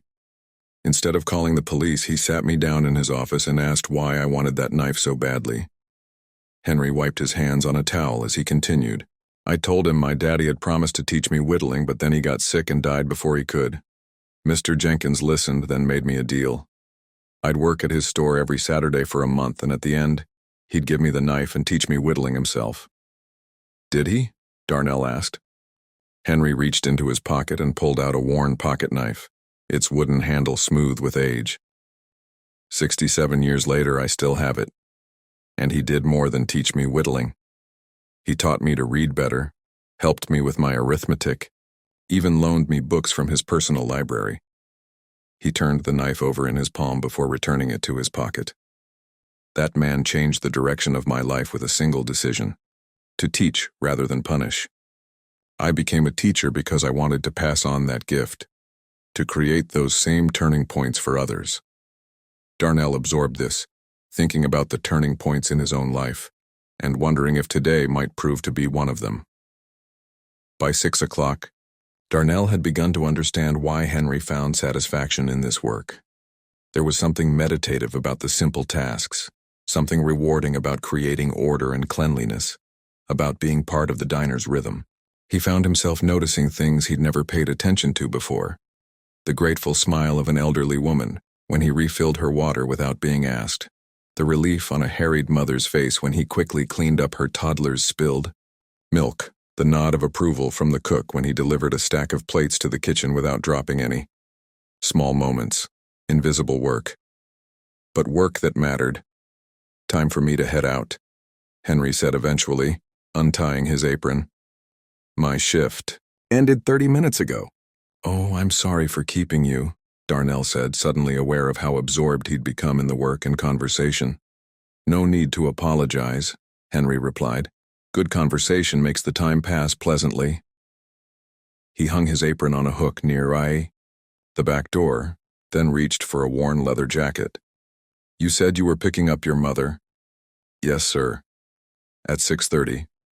She cleans at the medical building over on Maple. Henry nodded. I know the place. My late wife had her physical therapy there after her stroke. He paused, seeming to consider something, then asked, Would you mind if I accompanied you? I'd like to meet your mother. If that's not overstepping, of course. Darnell felt a sudden warmth in his chest, part surprise, part gratitude. I'd like that, sir. A lot. Lisa, who had been tallying receipts at the register, looked up. Henry, you sure you're up for the extra walking? Your knee's been bothering you. Some things are worth a little discomfort, Lisa, Henry replied with a small smile. Meeting the woman who raised this young man is one of them. Darnell ducked his head, both embarrassed and proud. Let me just wash up first, he said, gesturing to his hands, which bore traces of cleaning solution and food residue. Take your time, Henry said. Punctuality matters, but so does presentation. While Darnell was in the restroom, Henry approached Lisa at the counter. Put his friend's meals on my tab as well, he said quietly. Henry, you don't need to do that, Lisa protested. Not after how they behaved. They're young, Henry replied, and they showed growth today. That deserves recognition. Lisa shook her head in fond exasperation, but adjusted the register accordingly. You're too soft-hearted for your own good. Perhaps, Henry agreed. But I've never regretted an act of grace yet. When Darnell returned, face and hands freshly washed, he and Henry said their goodbyes to Lisa and the other staff. Several patrons nodded to them as they left, a few offering small smiles of approval. Outside, the evening had settled fully over Greenwood. Streetlights created pools of yellow illumination along the sidewalk. The air had cooled slightly, though it still held the lingering warmth of the day. They walked slowly, matching their pace to Henry's careful steps. Neither seemed to mind the silence that settled between them, not the awkward silence of strangers, but the comfortable quiet of those who have shared something significant. Mr. Richardson, Darnell finally said, can I ask you something personal? You may, Henry replied, though I reserve the right not to answer. Darnell smiled at the teacher-like response. All those things you did, the civil rights work, the teaching, helping all those people over the years, did you ever feel like it wasn't enough? Like no matter what you did, the problems were too big? Henry considered the question with the seriousness it deserved. Of course, he said finally. Many times. There were nights I couldn't sleep, days I couldn't teach, moments I wanted to give up. He paused, looking up at the emerging stars. But then I would remember something my father told me when I was very young. What was that? He said, Son, you can't empty the ocean with a teacup, but you can still save the fish in your teacup. Henry smiled at the memory. It took me years to truly understand what he meant. Darnell nodded slowly. That each person matters even if you can't help everyone. Exactly, Henry affirmed. Every student in my classroom, every voter we registered, every person I could reach, they mattered. They were the fish in my teacup. They turned onto Maple Street where the medical building stood, a modern 3-story structure with large glass doors at the entrance. Through the windows, they could see figures moving inside, cleaning staff preparing to end their day. This is it, Darnell said unnecessarily. My mom should be finishing up soon. Then we shall wait, Henry replied, settling onto a bench near the entrance. They sat together in the growing darkness, an unlikely pair connected by an afternoon's revelation. Around them, the town of Greenwood continued its evening routines. People heading home from work, families gathering for dinner, the eternal cycles of community life. Thank you, Darnell said suddenly, for accepting my apology, for being willing to talk to me after how I acted. Most people wouldn't have. Henry looked at him thoughtfully. Most growth begins with discomfort, young man. If we only speak to those who never challenge us, we remain stagnant. Before Darnell could respond, the medical building's doors opened, and a group of women in cleaning uniforms emerged. Among them was a woman in her early 40s, slim but strong-looking, with Darnell's same eyes and determined chin. "Mama!" Darnell called, standing quickly. The woman stopped, surprise and delight, lighting her tired face. "Darnell, what are you doing here?" "Said I'd pick you up, remember?" he replied, walking over to hug her, a gesture that seemed both familiar and somehow new, as if he were embracing not just his mother but all she represented. She returned the embrace, then held him at arm's length, studying his face with a mother's perceptiveness. "Something's different about you," she said. "What happened today?" Darnell smiled. "A lot, actually. Mama, I want you to meet someone." He turned, gesturing to Henry, who had risen from the bench and was approaching with dignified steps. "This is Mr. Henry Richardson." Recognition flashed in her eyes. "Professor Richardson from Greenwood High?" Henry nodded, clearly surprised. "Yes, ma'am, though it's been many years since I taught there." "You wouldn't remember me," she said. "I was Sharon Williams back then, class of '96. I sat in the back of your Mississippi history class and hardly said a word all semester." Henry's face lit with genuine pleasure. "Miss Williams, of course I remember. You wrote that excellent paper on the Delta Blues and its relationship to the Great Migration." Sharon's eyes widened in astonishment. "You remember that? After all, these years and all those students?"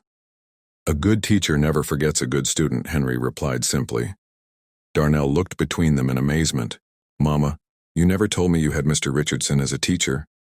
"There's a lot you never asked about my high school days," she said, a hint of gentle reproach in her voice. Then, turning back to Henry, "Your class was the only one that made me feel like my perspective mattered. You changed how I thought about history, about my place in it." Henry bowed his head slightly, acknowledging the impact with humble grace. "I merely opened the door. You walked through it." The synchronicity of the moment wasn't lost on any of them. How the circle had come around, how the teacher who had influenced the mother had now helped guide the son. It seemed too perfect to be coincidence, too meaningful to be random chance. "Would you join us for dinner, Professor Richardson?" Sharon asked. "It's nothing fancy, just whatever I can put together at home, but we'd be honored." Henry hesitated, not wanting to impose. "Please, sir," Darnell added. "I'd really like that." The sincerity in the young man's voice seemed to decide the matter. "I would be delighted," Henry replied. As they walked together toward the parking lot, the aging teacher, the hard-working mother, the humbled son, they formed a tableau of connection across generations, across experiences, a living embodiment of the community that existed within and beyond the walls of Lisa's diner. Later that evening, after a simple but heartfelt dinner at the modest apartment Sharon and Darnell called home, the three of them sat at the kitchen table over coffee and the last slices of a store-bought pound cake. "I can't believe you still have those tests," Sharon said, laughing as Henry showed Darnell a small notebook where he'd recorded particularly insightful student comments over the years, including one from Sharon's final exam. "A teacher's treasures," Henry said, carefully returning the notebook to his pocket. "Some collect art or antiques. I collect moments of understanding." Darnell was seeing his mother through new eyes, not just as the woman who raised him, who worked 2 jobs to support him, but as a person with her own history, her own triumphs, her own connections to the world. "Mama, why didn't you ever tell me about your paper? About being a good student?" he asked. Sharon's expression grew thoughtful. "I guess I got so caught up in the day-to-day of raising you, of making ends meet, that I stopped thinking about those parts of myself." She glanced at Henry. "But Professor Richardson's class was one of the few times I felt seen. Like what I thought mattered." "It did matter," Henry assured her. "Still does." Darnell felt a pang of shame, recognizing how he'd contributed to his mother feeling invisible, walking ahead of her in public, being embarrassed by her work, never asking about her past. "I'm sorry, Mama." he said suddenly. For a lot of things. Sharon reached across the table and took his hand. What's brought this on? Hesitantly at first, then with growing confidence, Darnell recounted the events at the diner. His disrespect toward Henry, Morgan Freeman's intervention, the stories that had been shared, and his own dawning realizations. When, he finished. Sharon was quiet for a long moment. Then she looked at Henry. Thank you, she said simply, for being there for my son today the same way you were there for me all those years ago. The circle comes around, Henry replied. That's the beauty of community, of staying in one place long enough to see the seeds you planted grow. The conversation continued late into the evening, moving from personal memories to broader discussions of history, of community, of what it meant to live a life of purpose. Henry shared stories of the civil rights movement, of teaching during integration, of the students whose lives had intersected with his over the decades. When it was finally time for him to leave, Darnell insisted on driving him home. It's too late for you to be walking, sir.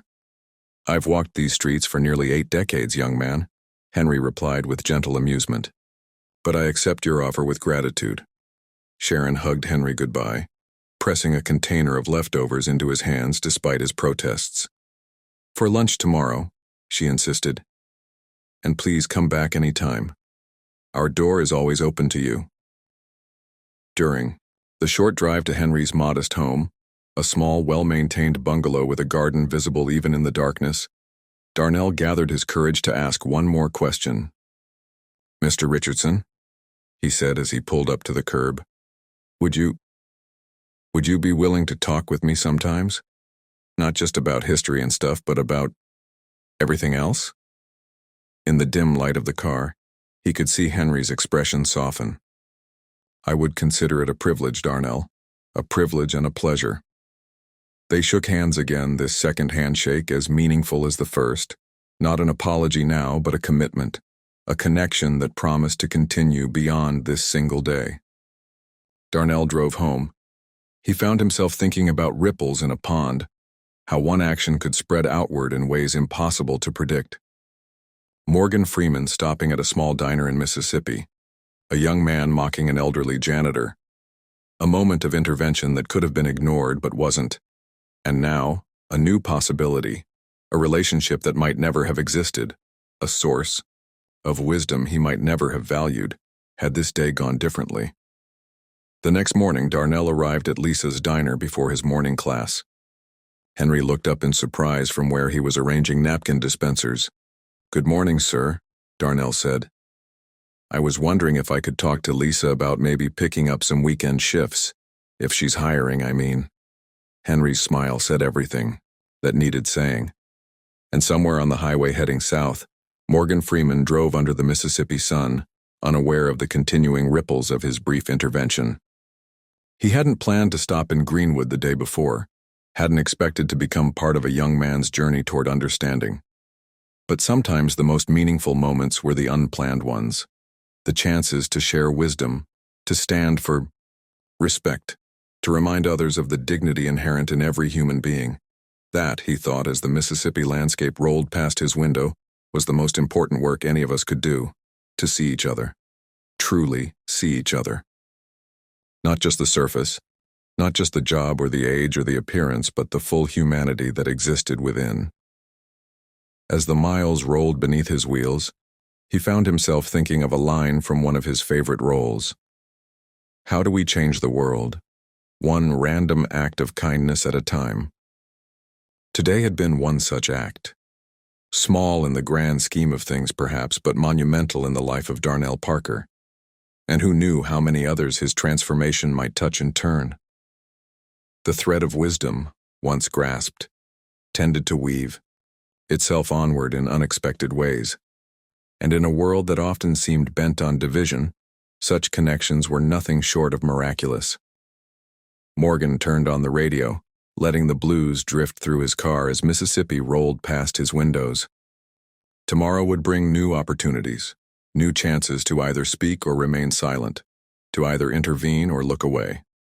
Today, he had chosen to speak, to stand, to teach. 3 months later, on a crisp autumn morning, Morgan Freeman was in his New York hotel room preparing for a day of interviews promoting his latest film when his phone rang. His assistant's voice came through the speaker. "Mr. Freeman, there's a package for you. It was forwarded through your management company." "Bring it up," Morgan replied, curious. The package was small, wrapped in brown paper, and addressed in neat handwriting. Inside, he found a newspaper clipping from the Greenwood Commonwealth featuring a story about a new mentorship program at Greenwood High School, started by a young man named Darnell Parker and supported by retired teacher Henry Richardson. The program paired students with local seniors for oral history projects designed to preserve community stories and build intergenerational connections. The accompanying note was brief. "Mr. Freeman, that afternoon in the diner changed more than just me. Thought you might like to see what grew from those seeds. With respect and gratitude, Darnell Parker." There was a second item in the package, a small, handcrafted wooden box. Inside lay a pocket-sized leather journal with a note from Henry. "For recording the wisdom you encounter on your journeys, with appreciation for the wisdom you shared with us." Morgan smiled as he read the article, particularly noting the quote from Darnell. "We're losing wisdom faster than we're collecting it. Everyone has a story worth hearing, if we'll only take the time to listen." The article detailed how the program had already collected over 50 oral histories from Greenwood seniors, including veterans, civil rights activists, educators, and everyday citizens whose stories might otherwise have been lost. Several students had discovered family connections to significant historical events they hadn't known about. One girl had learned her grandfather had been part of the same voter registration drive that Henry had worked on decades earlier. Perhaps most significant was the section describing how Darnell, who had initially planned to leave Greenwood after completing his associate's degree at the community college, had decided to stay and pursue a teaching credential. He was quoted saying, "I used to think success meant getting out of this town.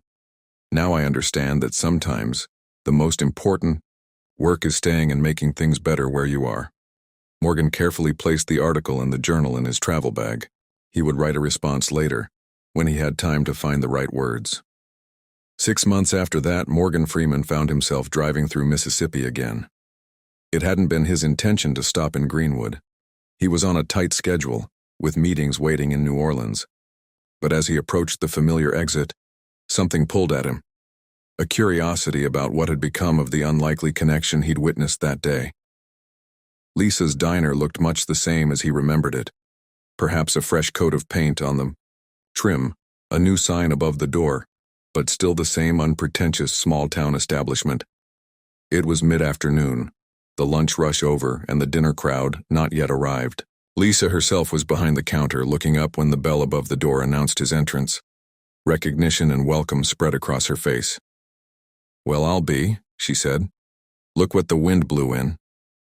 Morgan smiled, settling onto a counter stool. "Passing through again," he said. "Thought I'd stop for some of that coffee." "Coming right up," Lisa replied, reaching for a mug. As she poured the coffee, she added, "You ought to know your name comes up in here pretty regular. Sort of. Became local legend that afternoon." Morgan raised an eyebrow. "Is that so?" "Mm-hmm." Lisa nodded, especially since Darnell started working weekends here. "Got quite the following now. Folks come in just to hear him and Henry talking. Kinda like a neighborhood salon, I guess you'd call it." "Darnell still works here?" Morgan asked, surprised. "Sure. Does. Going on his second year now. Taking classes at the community college during the week, working here weekends. Says it keeps him grounded." She smiled, a hint of pride in her expression. Kids changed a lot since that day. As if summoned by the conversation, the door opened, and Darnell himself walked in, dressed in the diner's uniform and carrying a textbook under his arm. He stopped short when he saw Morgan, his face registering surprise and then pleasure. "Mr. Freeman," he said, coming forward with an extended hand. "I can't believe you're back." Morgan stood, accepting the handshake.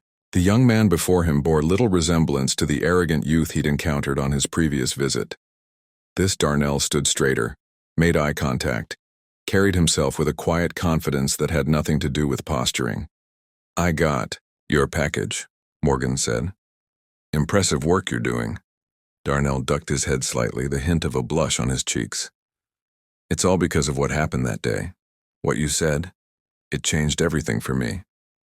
Lisa discreetly moved down the counter, giving them space to talk. "Tell me about the program," Morgan said, settling back onto his stool. For the next half hour, as Darnell prepared for his shift, he shared stories about the oral history project, how it had grown from a simple idea to a community-wide initiative, how students who had initially participated reluctantly were now passionate about preserving local history, how bridges were being built across generations and across racial lines. "We just got a grant to publish a book," Darnell said, his eyes bright with enthusiasm. "The best of the interviews with photographs. Henry's helping with the editing." "And how is Henry?" Morgan asked. A shadow passed briefly over Darnell's face. "His health hasn't been great lately. Had a small stroke 2 months ago, but he's still coming in 3 days a week, still mentoring students. Says keeping busy is the best medicine." "That sounds like him." Morgan nodded. "He'll be here at 4, Darnell added. "If you can stay, I know he'd love to see you." Morgan checked his watch, calculating. His meeting in New Orleans wasn't until tomorrow morning. "I think I can arrange that," he said. The afternoon passed pleasantly as Morgan nursed his coffee and observed the diner's rhythms. Darnell moved efficiently between tables, his manner with customers respectful and attentive. Occasionally he would pause to chat with an elderly patron, asking about their health or family, small connections that clearly meant much to both parties. At precisely 4 o'clock, Henry Richardson entered the diner. He moved more slowly than Morgan remembered, leaning slightly on a cane, but his posture was still remarkably upright, his dignity intact. Darnell immediately went to help him with the door. "Look who's here, Mr. Richardson," he said, gesturing toward the counter. Henry's face lit up with recognition. "Mr. Freeman," he said, making his way over. "What a pleasant surprise."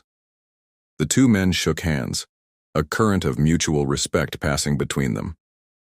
"I understand you've been keeping busy," Morgan said, nodding toward a bulletin board near the entrance where flyers for the oral history project were prominently displayed. "Trying to stay useful," Henry replied with characteristic modesty. "Though, these days I find I'm learning more than I'm teaching." They settled into a booth where Lisa brought Henry his usual cup of tea without being asked. For the next hour, the three men talked about the oral history project, about changes in Greenwood, about the nature of wisdom and how it was passed between generations. "We're calling the book Wisdom of Ages," Henry said, showing Morgan a mock-up of the cover design on Darnell's phone. Darnell suggested the title. Morgan smiled at the phrase that had become unexpectedly significant. "It's perfect," he said. As the dinner crowd began to arrive, Morgan reluctantly prepared to leave. He had a room reserved in New Orleans, and still, several hours of driving ahead. "Before you go," Darnell said, "there's something I've been wanting to ask you." "What's that?"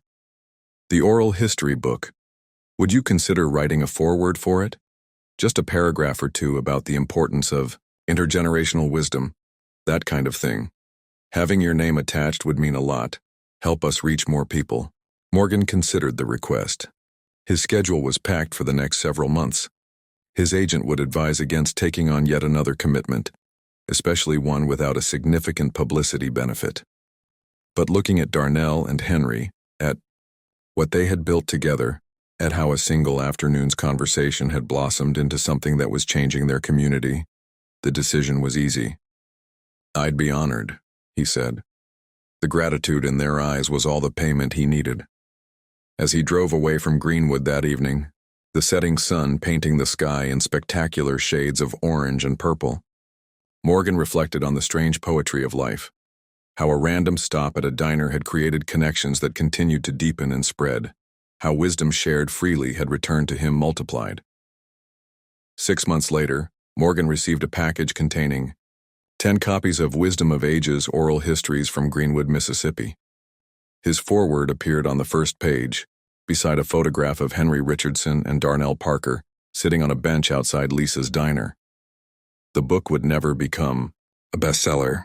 It wouldn't win literary awards or generate significant revenue, but in the homes and schools and libraries of Greenwood, Mississippi, it would be treasured, a testament to the power of listening, to the value of elders' stories, to the importance of seeing beyond the surface to the full humanity that exists in each person we encounter.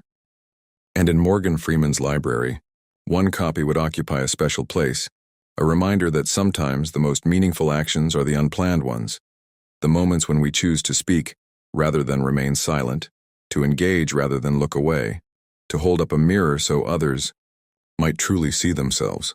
Because in a world that moves too quickly, that values flash over substance, that judges on appearance rather than character, the simple act of truly seeing another person, of recognizing their dignity, their worth, their unique place in the human story, remains perhaps the most radical act of all. And sometimes that's all it takes to change a life, or many lives, or, in ways we may never fully comprehend, the entire world around us.